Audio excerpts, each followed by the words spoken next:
Hello everyone, for this episode of Oranda Power, we are going to answer a question about gourami compatibility with smaller fish. Let's check it out.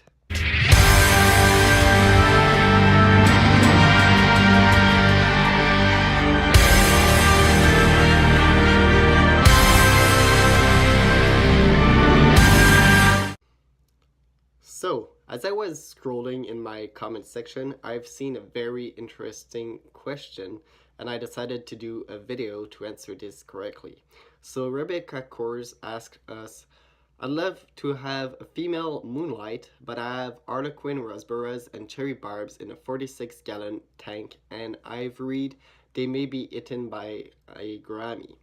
What is your opinion? Thanks. To answer this question, I'm going to actually look at several of my gouramis. So in here, we have some dwarf gouramis, we have some opaline gouramis, as well as some three-spotted and tiger gouramis right here. We have also some pearl gouramis, such as this female. And we also have several other species. We have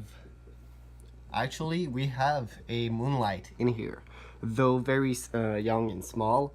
This is pretty much the size you're going to get it, maybe a bit smaller.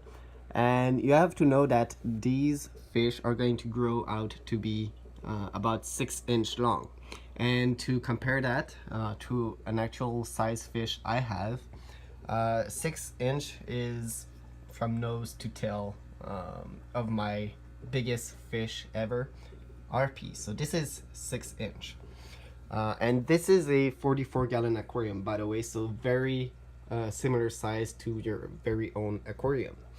And as you can see, even though like we have even big gouramis such as this one, so this is 4-inch, so pretty similar size to what the moonlight is going to be, like just a bit bigger. Even though I have these very big fish, as you can see, I'm also able to keep fairly small fish with them, such as these guppies, as well as some bigger species of tetras and some species of barbs. Non-aggressive, obviously. And as you can see, a rasbora is going to be about this size, while the what's the other species? The cherry barb is going to be about the size of this danio right here, maybe a bit smaller. And as you can see, gouramis are not going to eat them for several reasons. The first one is their mouth size.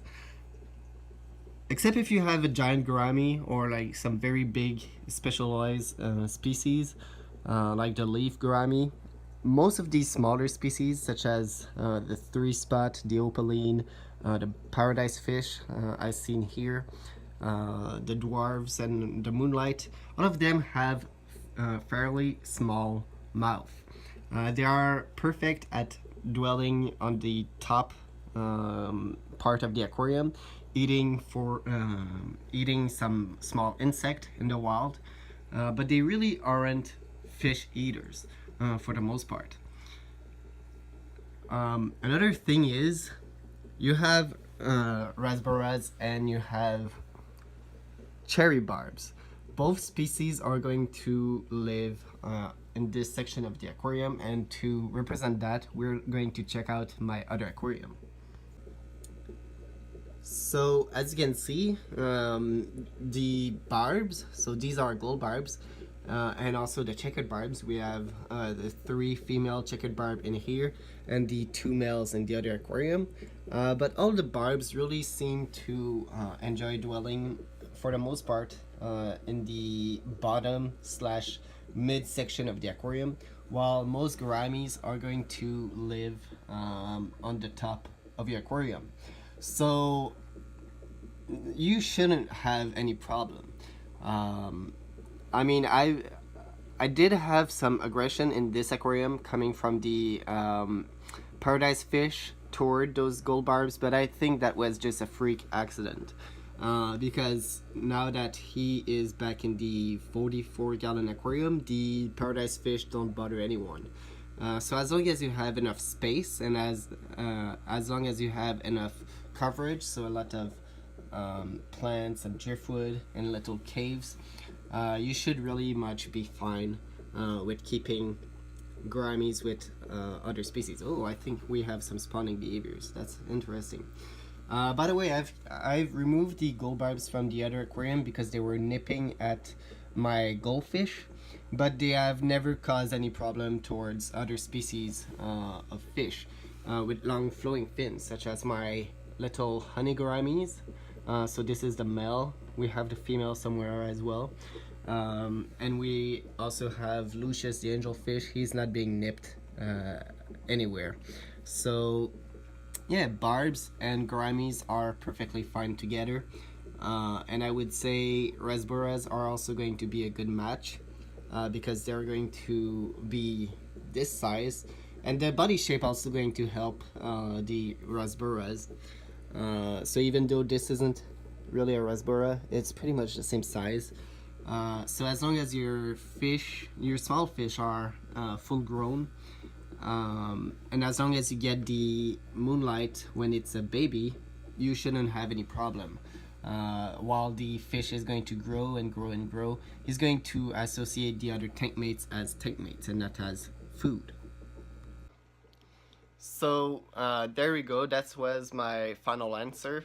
I don't think gouramis are going to be a problem for very small fish.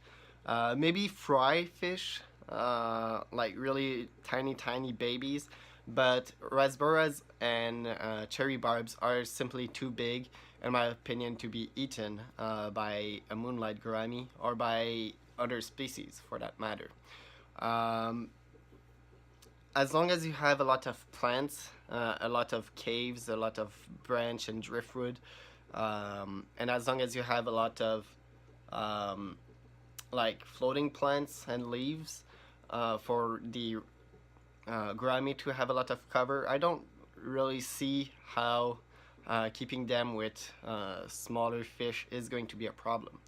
Now, be aware that some gouramis can be territorial, and some gouramis have very strong personality. So they might try to chase around some of the small fish from time to time. But as you can see, my moonlight right here don't cause any problem to the other fish, and everyone is doing perfectly fine in this aquarium as well as in the other aquarium. So gouramis, in my opinion, are perfectly safe and fine in any peaceful community tank. Thanks for watching, and I will see you all real soon.